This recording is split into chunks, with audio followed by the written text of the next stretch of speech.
Good morning friends. হঠাৎ করে ছেলের জন্মদিনের আগে ঠিক করলাম যে আমরা একটু মায়াপুর আর তারাপীঠ ঘুরতে যাব। তো আজকে মায়াপুর ব্লগটা নিয়ে চলে এসেছি।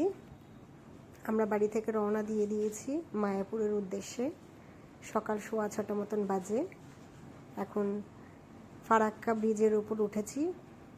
কোনো জ্যাম পাইনি, যাওয়ার সময় খুব ভালোই গিয়েছি। তো ঠিক ছিল প্রথমে আমরা শুধু তারাপীঠই যাব, কিন্তু হঠাৎ করে ঠিক হলো যে না, আমরা একদিন আগে বেরোবো যাতে মায়াপুরটা ঘুরতে পারি।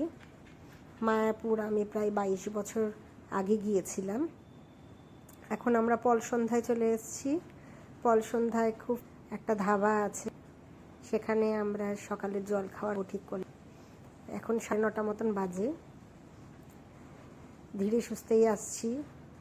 রাজবি গাড়ি চালাচ্ছে। তো আমরা এখন বসে আছি।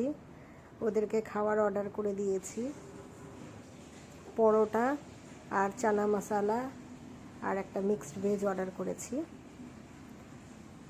তো খাবারের অপেক্ষায় বসে আছি। পলসন্ধ্যা একটু ডেকোরেশনটা চেঞ্জ করেছে। আমরা বাইরেই বসেছি, খুব হাওয়া দিচ্ছে তাই জন্য।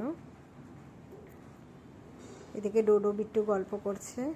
খাবার দিয়ে দিয়েছে। দেখুন পরোটাগুলো কত বড়, 10 টাকা করে পিস নিয়েছে। একটা পরোটা খেলেই পেট ভর্তি হয়ে যাচ্ছে। এই যে পরোটা আর চানা মশালা আর একটা পরে মিক্সড ভেজ অর্ডার দিয়েছিলাম। মিক্সড ভেজের থেকে চানা মশালাটাই ভালো ছিল। ডোডোর খাওয়ার একদম ইচ্ছা নেই, অ্যাজ ইউজুয়াল। আমরা খাওয়া দাওয়া করে বেরিয়ে গেলাম। প্রচণ্ড রোদ। রাজীব গাড়ি চালাচ্ছে, ওরই চোখে বেশি লাগছিল। আর এখন এত সুন্দর রাস্তা হয়েছে যে মায়াপুর মালদা থেকে 4.5 ঘন্টার মধ্যে আরামসে চলে যাওয়া যাবে। 4 থেকে 4.5 ঘন্টা। আমাদের তো 4 ঘন্টা লাগলো। আমরা ব্রেক নিলাম তাই, নাহলে আরও আগে পৌঁছে যাওয়া যাবে। 4 ঘন্টার মধ্যে ব্রেক না নিলে সুন্দরভাবে পৌঁছে যেতে পারে। রাস্তাগুলো দেখছেন কি পরিষ্কার, ঝাঁ চকচকে রাস্তা। আর এখন এই বাইপাস হয়ে গিয়ে টাউনের মধ্যে আর ঢুকতে হচ্ছে না, তাতে আরও সুবিধা হচ্ছে লোকজনের যাতায়াতে। স্পিডটাও ইনট্যাক্ট থাকছে।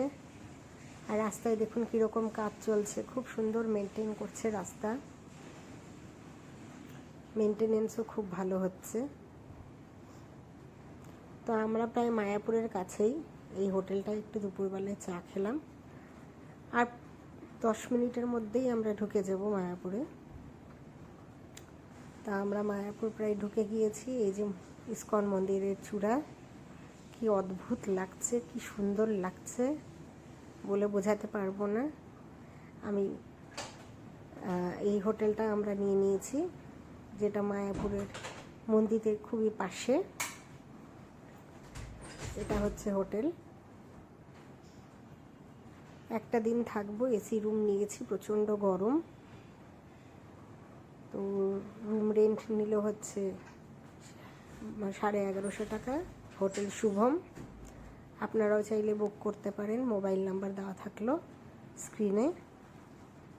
এখন চলুন হোটেলের রুমগুলো দেখাই। এই রুমটা,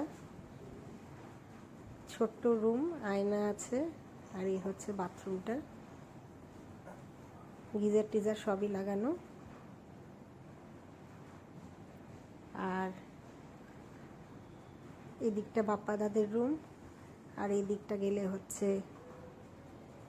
ওদের জামা কাপড়, ভেজা জামা কাপড় আপনারা মেলতে পারবেন। আর ওই দিকে দেখুন গঙ্গা, আর ওইখানে ফেরিঘাট, ওখান থেকে নৌকো পারাপার হয়। আজকের মতন এখানেই ব্লগ শেষ করলাম। আবার একটা ব্লগ নিয়ে খুব তাড়াতাড়ি হাজির হব।